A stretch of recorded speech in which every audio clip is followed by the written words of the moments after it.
there, and Hartley just kind of falls and makes collision with that. Cunningham hit the floor hard, and she is being helped off the floor, heading back. Sophie Cunningham's season just got slammed off course. And this headline isn't whispering, it's screaming. Bria Hartley sued and suspended for taking her out on the court. Yep, you heard that right. The WNBA's tough play just tipped into full-blown chaos. So, here's the real question. Has the league lost the reins completely? Let's unpack this mess. What do you think, dirty hit or pure bad luck? Drop your take in the comments. It's sad. It's very, very sad and unfortunate what has happened to Sophie Cunningham. Sophie Cunningham, let's be clear here. Sophie Cunningham was targeted.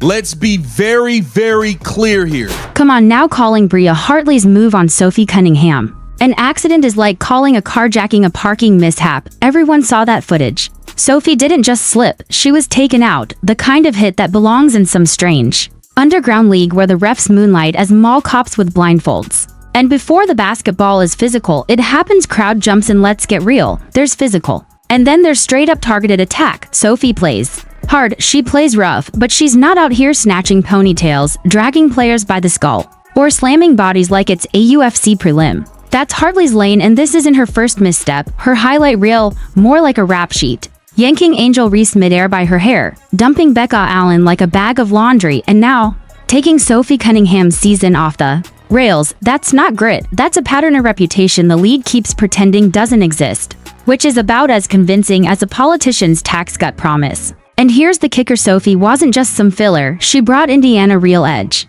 real production, draining shots, locking down defense. And most importantly, she was Caitlin Clark's shield when no one else had the guts to step up. You talk to Sophie Cunningham, she'll say, I'm trying to wrap her up, and I do think that's what She wasn't shy about it either, ready to square up every time Clark got hammered for the 10th time. Without a whistle, and now, gone, season over, maybe a knee, maybe Achilles, too early to tell. But what's clear, Hartley just erased the one player willing to protect Indiana's star. As we went to commercial, Sophie Cunningham hit the floor hard, and she is being helped off the... Now, step back with me, because this isn't just one nasty foul, this is a league-wide issue. How many injuries are we stacking up this season? How many nights do WNBA teams look like they're pulling rosters from a YMCA pickup game? Clark's missed more games than she's played. Sophie's done. Sydney Colson ACL. Ari McDonald broken foot. Yet somehow the league office keeps parading this physicality like it's a marketing slogan. Really? Because fans aren't buying tickets to watch the injury list crawl across ESPN every weekend. And then, the referees, don't get me started. These refs make WWE officials look like brain surgeons. Sophie gets hacked 75 feet from the rim. Clear foul, right? Nope. Play on. She complains, boom. Technical foul. That's the circus we're dealing with. Half of these refs should be flipping burgers or spraying windshields at stoplights because, honestly, officiating is clearly not their skill set. Sophie Cunningham went down. It did not look good. I heard her saying no from the court. It was heartbreaking. I am hoping, this is the hope, that it was more of like a bruised knee type thing. There aren't many updates as of yet, but she will be getting an MRI. So hopefully we'll hear something tomorrow. But judging by the way that the WNBA, expands on injuries, it's probably not going to be a lot. But my guess is that she's... And what's Kathy Engelbert, the commissioner, doing about all this? Giving speeches about players needing more rest and skipping overseas leagues? Oh, really, that's the excuse? Newsflash, Caitlin Clark didn't play overseas. Sophie Cunningham didn't either. Both are sidelined. Both hurt because your league lets WWE-style hits slide while the refs whistle lullabies. It's laughable, and don't skip the biggest twist here, the lawsuit. Bria Hartley isn't just suspended, she's being sued, and frankly, she should be. Because when you cross that line from tough defense to career-threatening cheap shot, you're not just breaking basketball rules, you're opening legal doors. Sophie has every right to chase damages, missed salary, medical costs, lost chances. It stacks up. And here's the ripple effect. This case could crack open a whole new era if Hartley can get sued. What's stopping the next player who gets slammed from filing to? Angel Reese could say, "She yanked my hair, I'm filing." The WNBA is stepping into uncharted waters, and honestly, they brought this storm on themselves. The saddest part, none of this is shocking. Everyone knew Hartley was a ticking time bomb. Commentators warned it, fans screamed it, Sophie probably saw it coming. But the league looked the other way because controversy gets clicks and rough play keeps the old head saying the women's game is finally tough.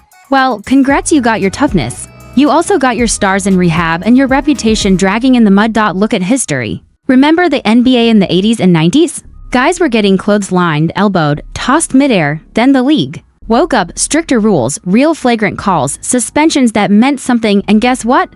The game thrived, stars stayed healthy, fans saw their favorites every night. Shocker. Meanwhile, the WNBA's running the bad boys Pistons playbook. 3 decades late, except now, the stars aren't built to survive it.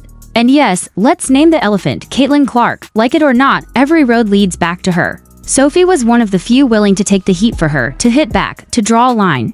Now she's gone and Clark's left exposed. Think rivals won't smell blood, please. Hartley and company just got the green light. Clark's in year 2, not a rookie anymore.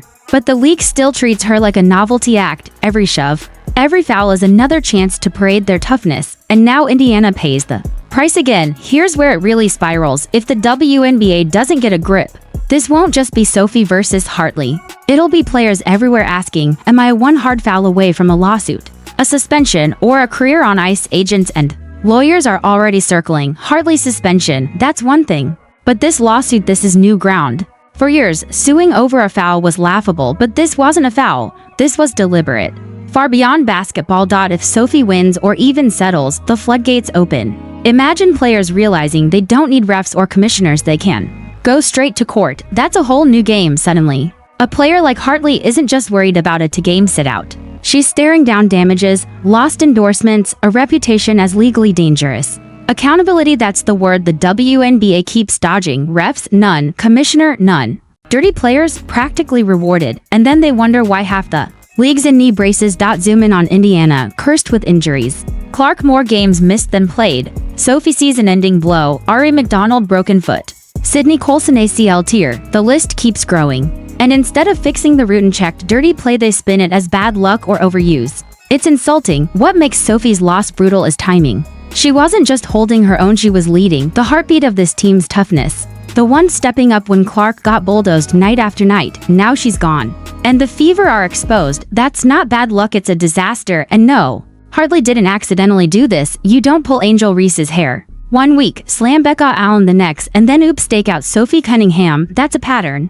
That's your calling card. At some point, it's not coincidence, it's character. Fans are split, some calling Hartley a disgrace, saying she shouldn't lace up again. Others are brushing it off, saying it's just part of the game. But those same fans will be the first to scream when their star ends up sidelined for the season because of a so-called basketball play. It's always harmless until it's your team, your MVP, your season wrecked. And let's talk about the refs here, because without their blind spots, Bria Hartley wouldn't have had the runway to build this dirty player reputation. If they had flagged her early for those flagrants, if they'd tossed her for the reckless hits, maybe Sophie Cunningham is still on the court today. But no, they let it slide. They always do. They hide behind that tired let them play mantra like it's noble, when really, it's just laziness and fear of blowing the whistle. And here's the part that stings. Fans are starting to wonder if the league even wants stars like Caitlin Clark or Sophie Cunningham to stay healthy.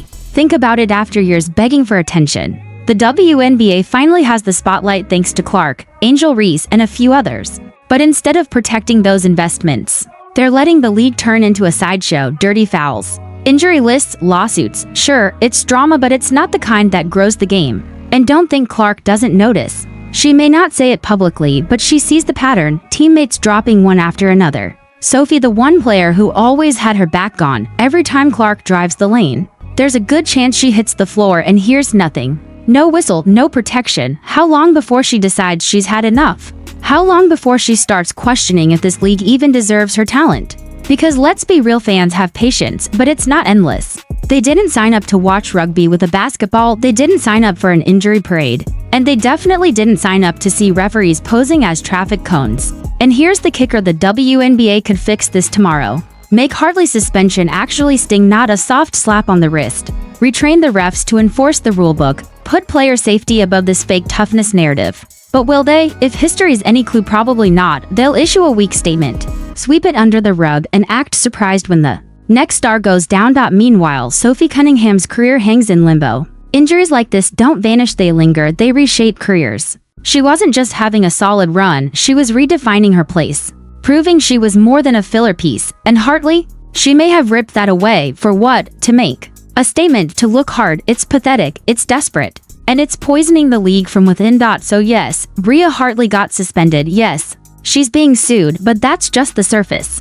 The real question, what is the WNBA going to do to make sure this never happens again? Because if the answer is nothing, brace yourself, Sophie Cunningham won't be the last name on that injury ticker, not by a long shot. There you have it, Bria Hartley suspended, sued, and exposed as one of the league's dirtiest. Sophie Cunningham's season gone, Indiana's future on shaky ground, and the WNBA's leadership looking lost yet again. So what's your take? Should Hartley ever set foot on the court again, or is this the end of her line? Drop your thoughts. And don't forget to like and subscribe.